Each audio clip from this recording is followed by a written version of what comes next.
you can see here that the non-opioid group did a little better in overall p-value for pain intensity over the longer term. And this suggests to us that non-opioid approaches to this type of very common pain, especially in the elderly, is superior.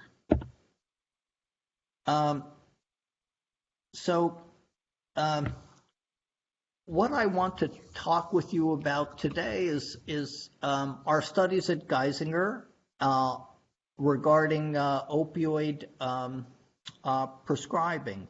And here's a study that examined individuals treated with opioids and having at least 2 primary care visits in a 3-year period in 6 large healthcare systems across the United States. And you can see that about 1% of the population is diagnosed with opioid use disorder. And you can see that the opioid use disorder population has a lot of the expected comorbidities. We wanted to look at similar kinds of data for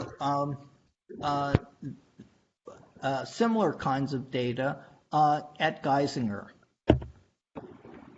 Unfortunately, as is the case at Geisinger, small minority of those patients with opioid use disorder get treatment with buprenorphine. And here you can see the percentages and the demographics. So only about 25% or so get treated with buprenorphine.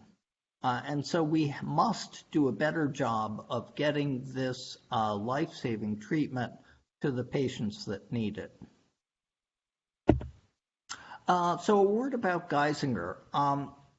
The clinical enterprise includes 14 hospitals, about 70 primary care practices. They have at least 2 million patients under coverage. And most importantly, they've had Epic as their electronic health record since 1996. One of the important sequelae, if you will, of that early adoption of the electronic health record is that they have on average 13 years of data on an adult patient. And that includes perhaps on average 50 clinical encounters. And they have standardized diagnostics, and about almost a decade ago, they created a biobank, which they termed MyCode. 3 years ago, they acquired the accredited medical school in Scranton known as the Commonwealth School of Medicine. The patient population they serve is largely poor and overwhelmingly of European ancestry. It's a very stable population, despite the fact that many of the counties that Geisinger serves are designated Appalachia, meaning there's a lot of poverty, there's limited educational opportunity, and not much in the way of employment. In any case, the patients there remain generation after generation, often in the same small town. Geisinger adopted Geisinger entered into an agreement with Regeneron Pharmaceuticals about 5 years ago to sequence their patient population. They have actually completed whole exome sequencing and array genotyping of 145,000 patients right now. There are about 300,000 samples in total in the MyCode biobank. And as the sequencing proceeds,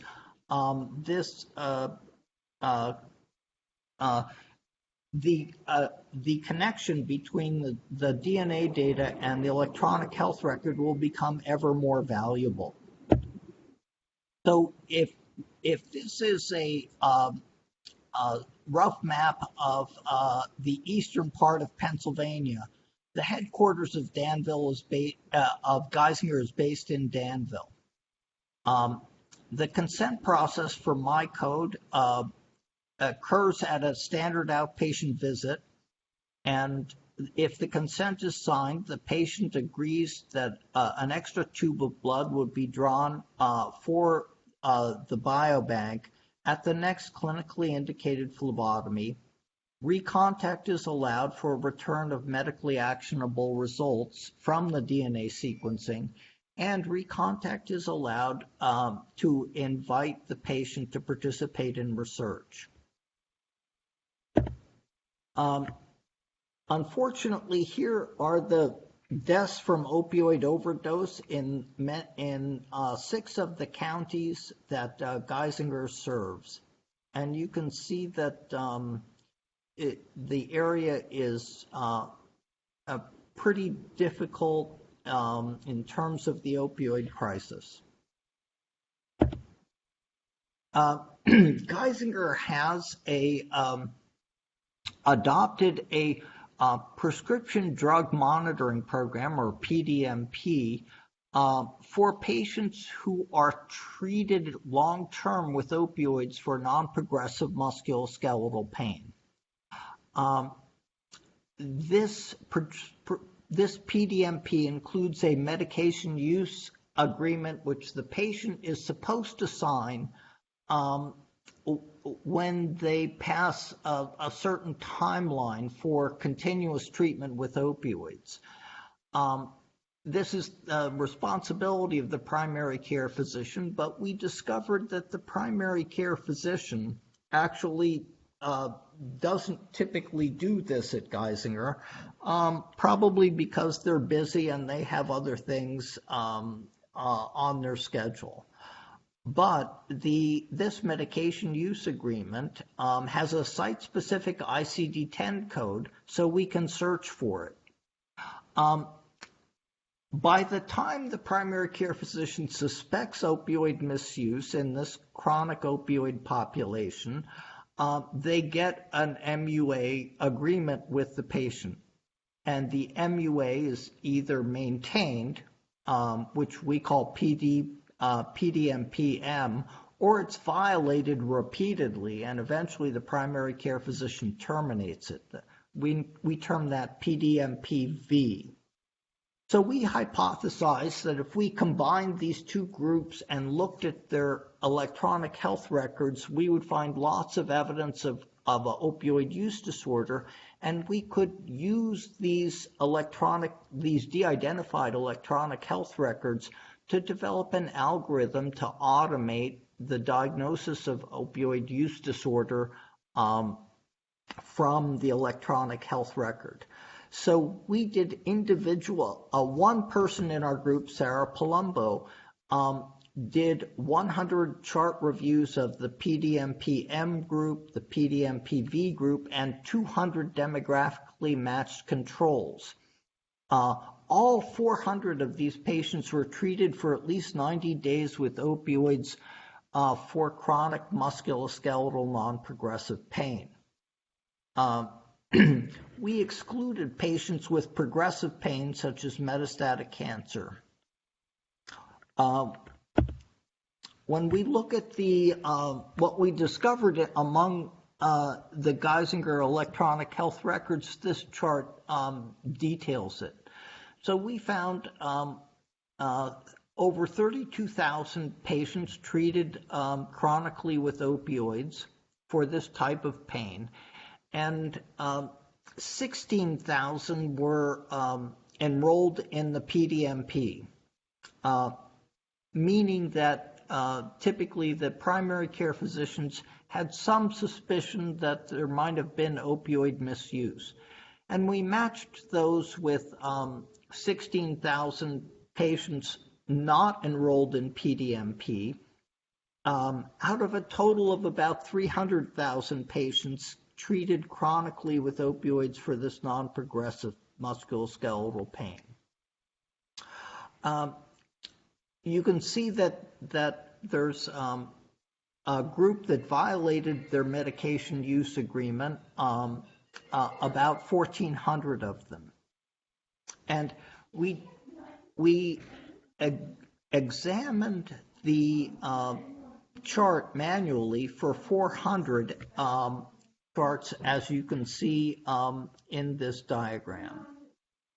So here's the demographics. We've got 200 PDMP patients and 200 controls. You can see males and females, and to our surprise, in the Geisinger system, females were consistently overrepresented a bit compared to males in terms of chronic opioid treatment.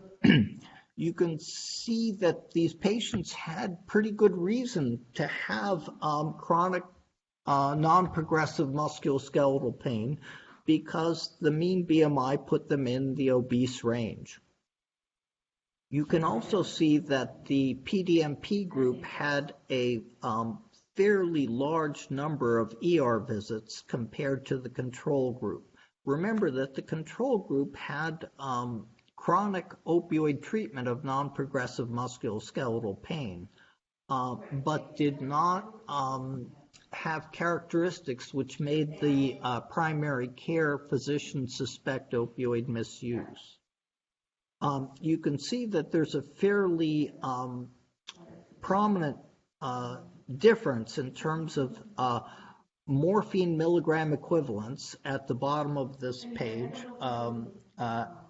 In terms of the mean daily morphine milligram equivalents, the PDMP group was like about 16 milligrams higher.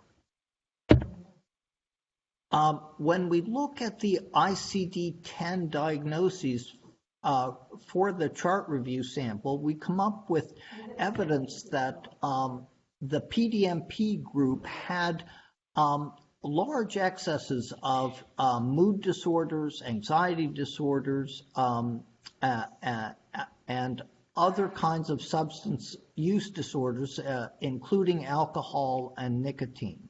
But notice that in the PDMP group, only 3% of the charts actually carried an ICD-10 code for opioid use disorder, and none of the controls did. This reflects, I think, the reluctance of Geisinger primary care physicians to put this kind of ICD-10 code into the chart, and it probably reflects the stigma associated with that diagnosis. So if we consider all of the characteristics of an opioid use disorder diagnosis, this slide reminds us that we have to suspend the tolerance and withdrawal criteria if the medication is prescribed by a physician, which is what we did going forward. So we're dealing with a total of 9 possible opioid use disorder symptoms. And here's a chart which I'm presenting to help us understand what kinds of data were in the electronic health record and what criteria we judged those data might be relevant for in this manual chart review. So for example, if in a random urine drug screen, the result was positive for an opioid other than the one prescribed by the physician, we judged that this result satisfied the diagnostic criteria of more or longer use of opioids than intended, unsuccessful efforts to cut down, time taken to obtain or recover, as well as craving, and use despite physical, psychological problems. And you can see in the rest of the charts here the other kinds of data that we found in the manual review of the electronic health record and how we thought that might satisfy opioid use disorder. It's our hope that continuing forward, we can use natural language processing of the electronic health record to automate this process. So with this process then, we have the DSM-V criteria met and the number and percent of charts where that criteria was met, as well as the percentage of charts where the patient had a mood disorder, an anxiety disorder, et cetera, et cetera. And you can see the large excesses of mood and anxiety disorders and tobacco use disorder in this patient population. You can also see the average BMI at the bottom and the average length of time with the medication use agreement. So people had these medication use agreements for years. Now, we can also take a look at the rates of OUD diagnosis based on the chart review, and recall that previously 3% of the patients with a PDMP a medication use agreement had a physician-based diagnosis of opioid use disorder, and by our chart review, unfortunately, nearly half of those patients had a severe opioid use disorder in that they satisfied by chart review 6 or more of the 9 opioid use disorder symptoms that we used. Another point in this slide is that if we look at the control population, by our chart review, 13% of the controls, these were people taking opioids chronically for non-progressive pain, 13% of them had moderate or severe opioid use disorder based on our chart review. And this is a rate of opioid use disorder that's probably in agreement with some of the other estimates of opioid use disorder among patients taking opioids chronically for this type of pain. So now let's take a look at the entire patient population, the 16,000 and some, because prior to this, we were only dealing with that fraction of patients that we used for the manual chart review. So this is an automated use of the de-identified electronic health record for all 32,500 patients. Again, you can see that women are overrepresented compared to men. And again, you can see that the BMI in this population perhaps explains partly the reasons for their chronic non-progressive musculoskeletal pain. Again, you can see the excess in the mean number of emergency room visits and the increased mean daily morphine milligram equivalents and the p-values associated with these characteristics. So if we look at the rates of mood disorders, anxiety disorders, and other substance use disorders in the entire population of the control patients, here we see, and the PDMP patients, here we see the PDMP patients on the left part of this slide and the control patients on the right. And there are large excesses of mood and anxiety disorders and nicotine use disorder. But again, you can see that the opioid use disorder is relatively underrepresented both in the PDMP and control populations, reflecting the reluctance of the primary care physicians at Geisinger to put this ICD-10 code into the record. Excuse me, Wade. Yes.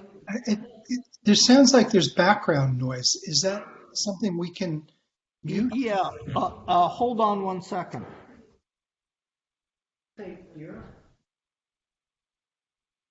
Whoops.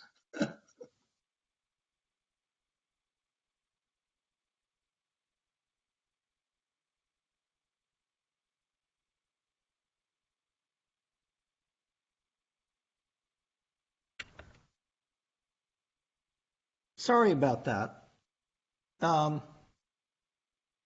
Is that better? Much. Thank you. Okay.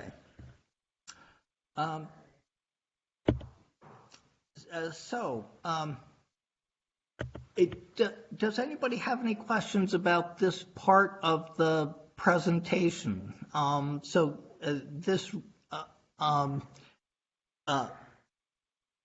This is kind of the end of this aspect of the presentation, and again deals with our analysis of the electronic health record.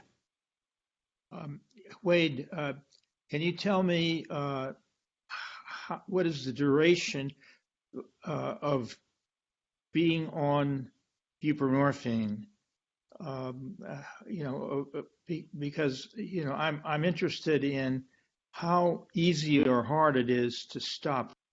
I already know a lot about stopping methadone. It's very difficult. There's not much studying about this, and actually your population there may be a good one to look at, because I'm beginning to think that when we start someone for opioid use disorder on an agonist such as buprenorphine or methadone, that we should be warning them that they may be on this medication for the rest of their lives, because it's so hard to stop. Chuck, unfortunately, Geisinger came up.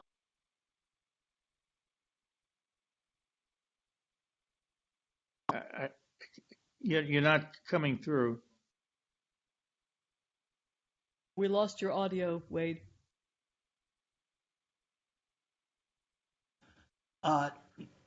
2017, and between then and now, they opened 4 buprenorphine clinics. They have about 1,500 patients on buprenorphine distributed across those 4 clinics, which are located in Williamsport, home of the Little League World Series, and Bloomsburg, Wilkes-Barre, and Scranton. So the mean dropout rate across those 4 clinics, and these are unplanned treatment discontinuations, is about 50% at 6 months.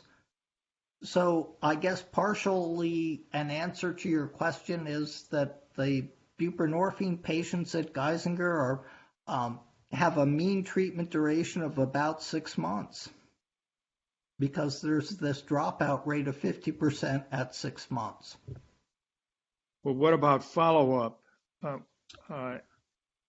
Because so many of the ones, especially the methadone patients, when they try to stop methadone, if they're doing well, I mean, there's been some studies of methadone in patients who were doing well and wanted to stop, and a large majority of them either went back on street drugs or went back on methadone.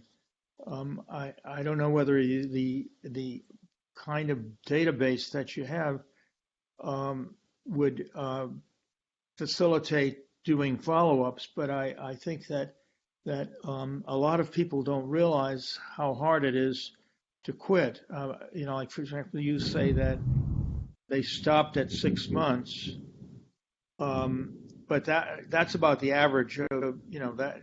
As a matter of fact, but for all three, once you get started on either naltrexone or buprenorphine or methadone, it tends to be 6 months is considered a sort of an average duration. But follow-ups, I'm talking about, where that are meaningful in the human lifetime, like maybe 10 or 15 years. There aren't any follow-ups that give reliable data on this. And I think you would find if a lot of these people who stop buprenorphine at 6 months or back on something, unless they have pain. Well, most of the Geisinger patients at these 4 buprenorphine clinics are not pain patients. Most of them are there for opioid use disorder that did not evolve out of chronic pain. We will eventually, after the clinics have been in existence for a longer period of time, be able to address the longitudinal aspects of buprenorphine treatment. But right now, I can't answer that the question about the duration of treatment. We'll have to wait until we have a longer period of time over which we can assess those kinds of data. But we've already seen patients return to treatment after unplanned dropout rates of variable durations. Well, that would be a real contribution, I think, if you could give more information on not just starting, but stopping. Yes, we will eventually get there, Chuck. We just need more time to observe the population. Wait, I had a quick question that was related to how, for example, using the EHR and the percentages that you come up with. What's your guess about how closely that would map onto diagnostic interviewing if you did a sort of a subgroup and actually tried to see whether or not it's even more than diagnostic interviewing, or whether it would be conservative compared to diagnostic interviewing? What's your guess?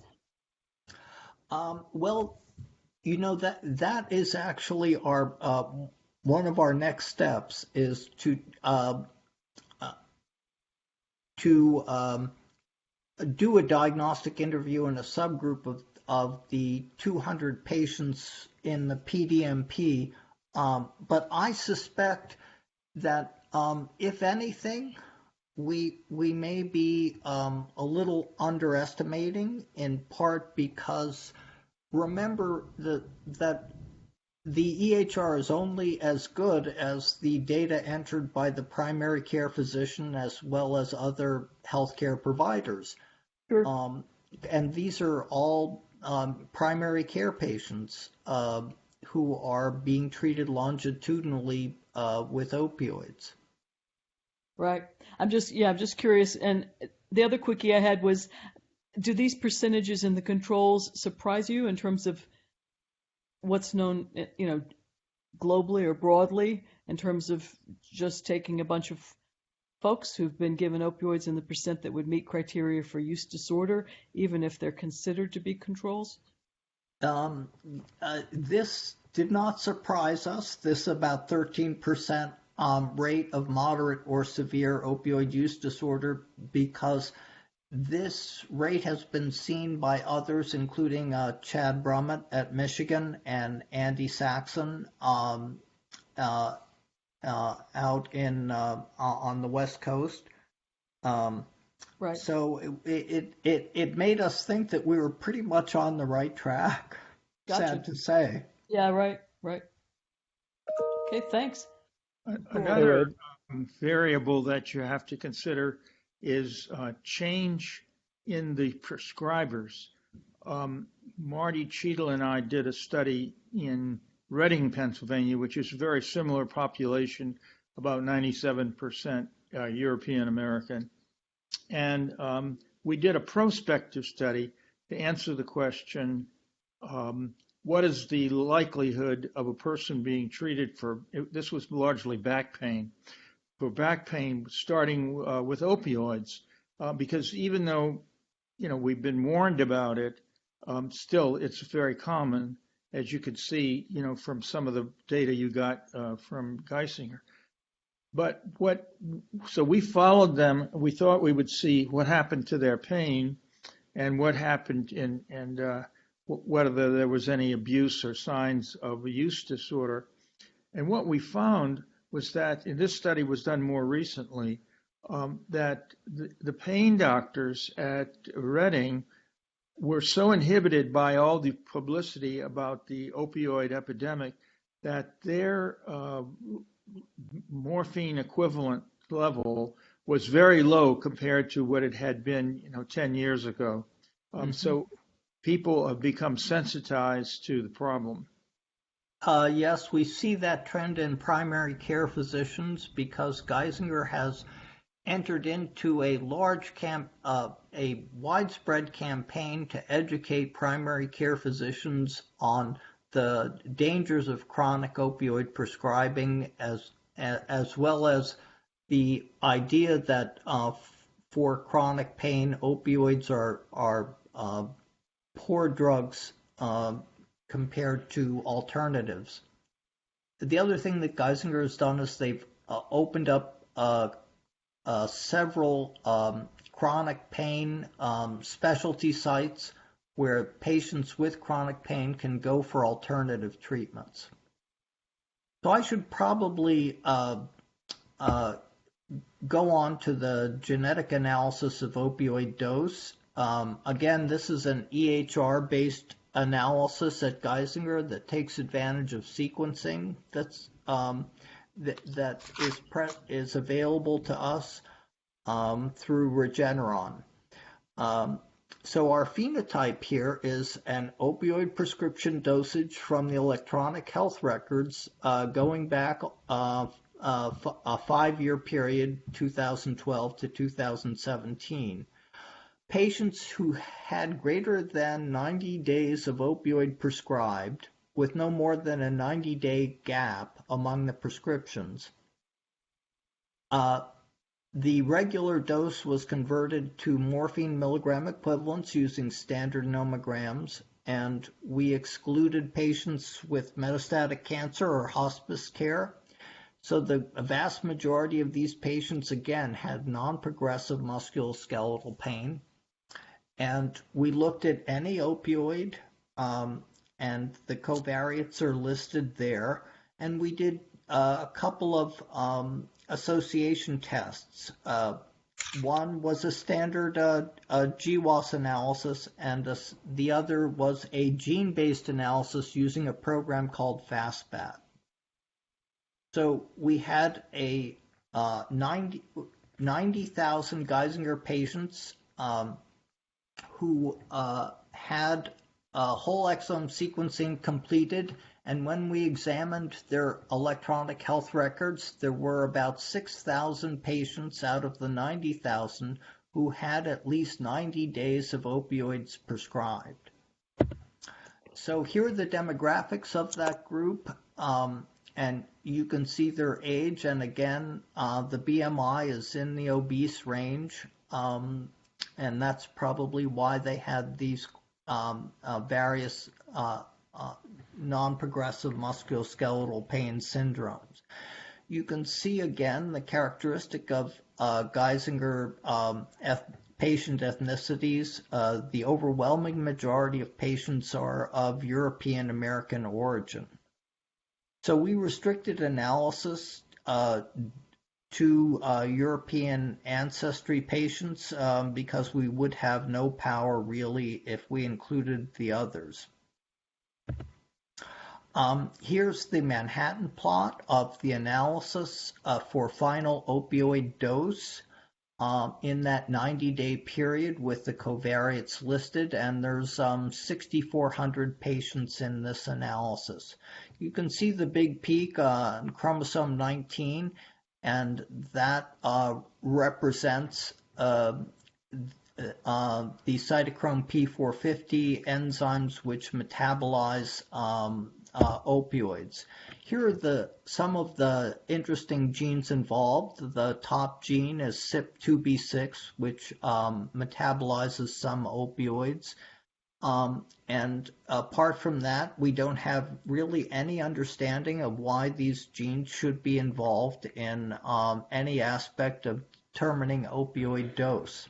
But there they are. And there are the associated p-values. Quite a few of these do pass the threshold for significance in a GWAS, and they're shown in bold. So for the FASTBAT analysis, instead of analyzing one SNP or one haplotype block at a time, FASTBAT uses the gene as the unit of analysis after removing variants in high linkage equilibrium with the index allele. FASTBAT assesses the total evidence for variants being involved in the phenotype in a specified region, including the gene and areas around the gene. Because you're only looking at the coding portion of the genome, theoretically FASTBAT has a smaller a multiple testing correction than genome-wide association studies. So if we were to look at the FASTBAT results, we see that there's this gene CSMD1, or Cub and Sushi domain 1. Cub and Sushi multiple domain 1, which is really quite highly statistically significant. And then you can again see the chromosome 19 region lighting up, and these other genes as well. For most of them, we have very little idea why they should be involved in determining, in part, final opioid dose. Here's a table of the genes involved, and again you see CSMD1 at the top, and this interesting gene here, protein tyrosine phosphatase receptor delta, down at the bottom.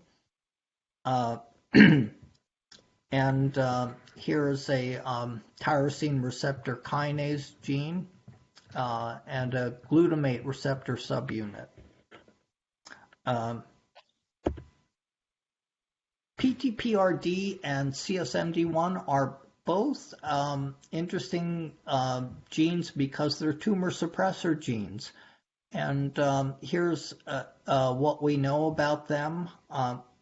But none of these data help us understand why they might be involved in determining opioid dose in chronic non-progressive pain.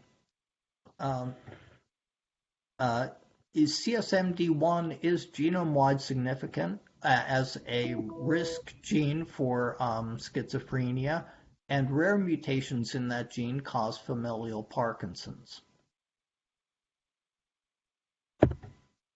If we were to look at the summary data for these two genes, you can see that there are 14 SNPs in CSMD1 and 9 in PTPRD that were involved or contributed to this analysis, and you can see the summary statistic here, 10 to the minus 17 and 10 to the minus 8. And the single most significant SNP is given on the right-hand side of the slide. So all of these data from both the GWAS and the FASTBAT analysis require an independent confirmation, and we're working towards that. So does anybody have any questions about the genetics of opioid dose before we go on to the last part of the presentation? Are any of these SNPs that you've been looking at here something that has popped up in earlier studies of opioid dose, methadone dose? I believe, Hank, there was a study that you're co-author on, first author Smith, that was looking at that, or was looking at one allele. I don't know if it was one of these.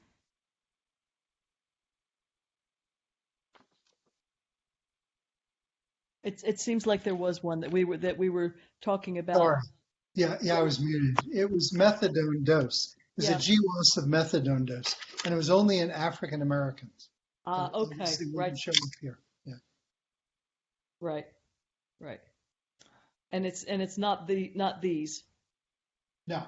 And No. and we did a similar kind of an analysis in the Million Veteran Program, but we didn't find any SNPs that or genome or gene-wide analysis that was significant for opioid use. We did find one for opioid use disorder in a large meta-analysis, but we could not find anything like this. We're trying to replicate some of the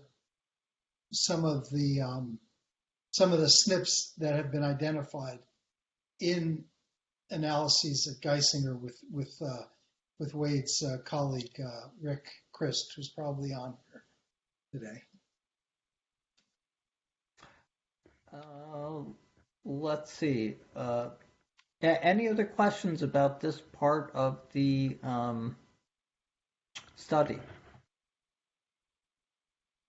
Not for now, but it'll be interesting to see how it all goes. Yes. So lastly, I'd like to share with you something that's not exactly uplifting in these troubling times, but it's another aspect of the opioid crisis at Geisinger. And that involves neonatal opioid withdrawal syndrome, also sometimes called neonatal abstinence syndrome. And it reminds us that the opioid crisis is transgenerational. So neonatal opioid withdrawal syndrome occurs after birth in a variable percentage of infants whose mothers have taken opioids regularly, often on a daily basis during pregnancy. And here I've listed the common signs of NOWS. And one of the difficulties with NOWS is that these infants have a failure to thrive, and they oftentimes end up in neonatal intensive care unit for a week or two. You can see how the incidence of NOWS has occurred in Philadelphia over the past 20 years. It mirrors the increase in opioid overdose deaths and reminds us that the sequelae of the opioid crisis will be with us for a long time to come. The medical costs for NOWS neonates is similarly rapidly increasing. As you can imagine, the cost for a single day in neonatal intensive care unit is not a trivial matter. Has that number continued to go up after 2014? Probably. Similarly, yes, I will show you some data in a few minutes from Geisinger that probably mirrors the national trend. Gotcha. So we know very little about the challenges that now's infants face as they go through childhood and adolescence, but what we do know is pretty disturbing. So here's a study in Australia. It's amazing what you can do if you have a single national healthcare system. In the province of New South Wales, there were almost 605,000 births in this 6-year period, 2000 to 2006. And in those 600,000 births, there were 2,200 NOWS children. And you can see that they had in this study 4,000 demographically and socioeconomically matched controls, and then the rest of the population. The NAP plan is a national achievement test that is given in Australia to children every other year to determine whether they are ready to go into the next grade. So it would be given in first, third, and fifth and seventh grades, for example.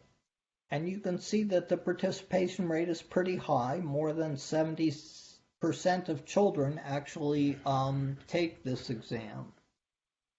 So here we have some characteristics of the NOWS neonates, all grown up, so to speak, and the demographically matched controls.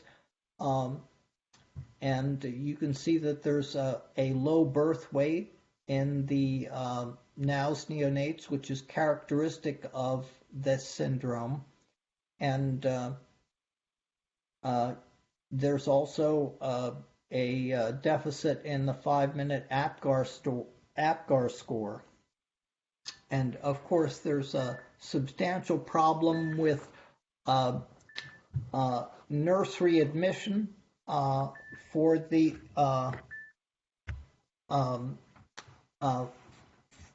NOWS infants. But what's disturbing about these students who have a history of NOWS is their failure to meet national minimum standards. So this is among 8-year-olds, and you can see that the percent of children failing to meet national minimum standards across these 5 areas of academic achievement is substantial. And what's worse is that when you go to an older age group, the percentage of children failing to meet minimum national standards is increasing to almost a quarter. And so it suggests to us that in the United States, with the increased incidence of NOWS, we must do something to prepare our school systems to help these children learn. And we have very little idea of what kinds of learning deficits they might have. It's kind of disturbing images. I wonder if those data probably tried to statistically take into account the fact that obviously, moms who are struggling with opioid dependence and therefore have a kid with NOWS are also different in many ways from the controls, and I wonder how they go about that. I know these studies are hard because these things are often nested, right? Poverty, malnutrition, substance use often are co-travelers. Do you have any thoughts about that? Well, the control group and the NOWS group were matched for parental educational achievement and also for socioeconomic status. Was it propensity score matching? Do you know? I don't know that there was propensity score matching. I don't think there was. That would be an important point. and that might explain some of the, the NOWS control differences. How about other drugs in the mother besides opioids? I don't think they looked at that. They just took a chart diagnosis of neonatal opioid withdrawal syndrome as and then looked at the school records of the children. It's probably, as Chuck says, an important point because we all remember when they were trying to do, the so-called crack baby problem, it was rare to find a mother that used only cocaine. In fact, alcohol, which of course is a culprit, and a lot of developmental delays was there too. So these are complicated studies to do, and they can never be anything in humans other than correlational. But I just wondered how much that they talked about that. Yeah.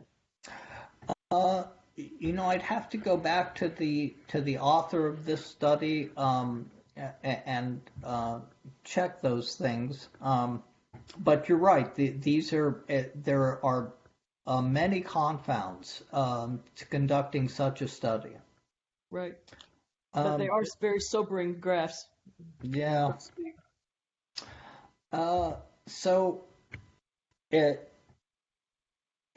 These are some of the data from Geisinger now.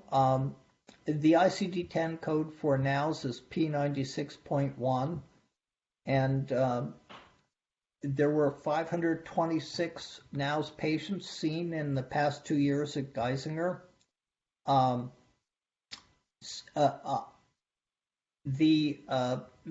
Meaning that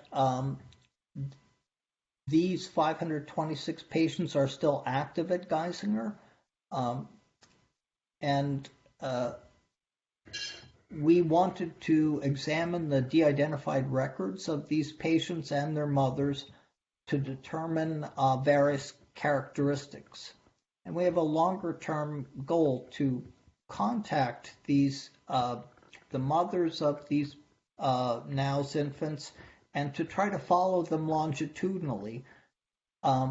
This is a heavy lift, but it is possible in the Geisinger catchment area because it's a very stable population with individuals spending their entire lives in the same small town.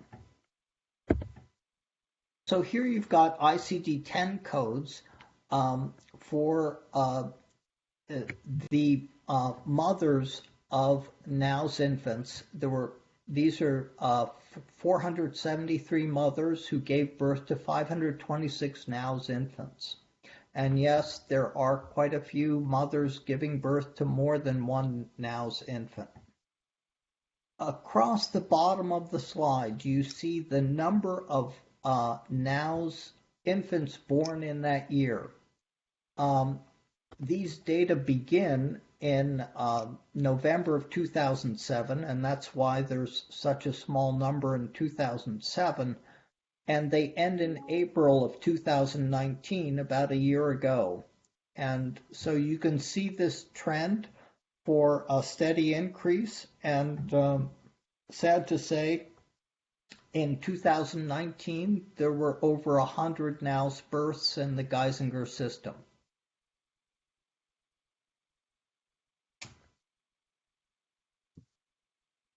So if we go on, these are the ICD-10 codes for the children with NOWS. You can see 100% of them have P96.1. And unfortunately, you can see that a fair number of these children have acquired from their mothers a hepatitis C virus. Sad to say.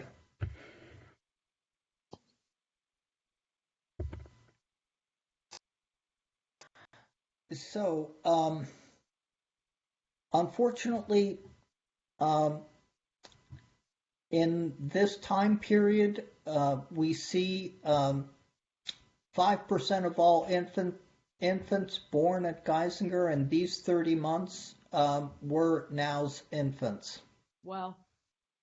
Damn, that's a big number. It is. And 14% of the pregnant OUD women received some medication-assisted treatment during pregnancy. We have to do a better job of getting these pregnant women into treatment. So what that meant was that probably 86% were using some mixture of fentanyl and heroin multiple times daily throughout pregnancy. And most of them presented themselves in labor to the hospital with little or no antenatal care. Yeah. So you can see here that 45% of the women, though, kept their postpartum appointment, which is a more promising statistic. So, by way of summary, are there any questions about the nows at Geisinger? It's a very important cohort. Some of us also have a 4 o'clock call to go to, so we will enjoy your summary. So, okay. Yeah. Here it is. If anybody has any questions, now's the time. No pun intended. Absolutely. Sorry to present such a downer, but it is what it is. But Thanks, it's Wade. It was a great presentation. very important to know, and we really appreciate it, Wade, on this stormy gray day. Thank you very, very much. And by the way, you had a very large number of people who were interested in hearing what you had to say, so we appreciate it. You're it's welcome. good also that we hear about this because Philadelphia used to be sort of the site of the mecca for treating neonatal opiate syndrome. It was Lorraine Finnegan. Loretta Finnegan, who, and then originally when Loretta got into the field, they were using a camphorated tincture of opium to treat it. And she introduced methadone, and I reviewed many grants which were comparing methadone and opium. But now, what do they normally use at Geisinger? Well, there's no standard protocol. If the neonatal intensive care unit specialist judges that the infant needs an opioid to ease withdrawal symptoms, if the mother came in on buprenorphine, they oftentimes use buprenorphine. The reasoning being that they don't want to expose the infant to a second opioid if they can avoid it. Sometimes the neonatologist opts for morphine, which is the kind of the standard of care. And sometimes the neonatologist opts for methadone. I'm not sure what the reasoning is. But there's let's say a lack of consensus about an optimal way to treat these infants. Well, thank you very much, Wade. We appreciate it. And basically, if people do have other questions for Wade, please email them to him. And basically, he will also give slides that can be uploaded both on the psychiatry site and the PACE website. Thanks so very much, Wade. You're welcome. Take it easy. Thanks, Wade. Thank you. Bye, everyone. Bye-bye. Bye-bye.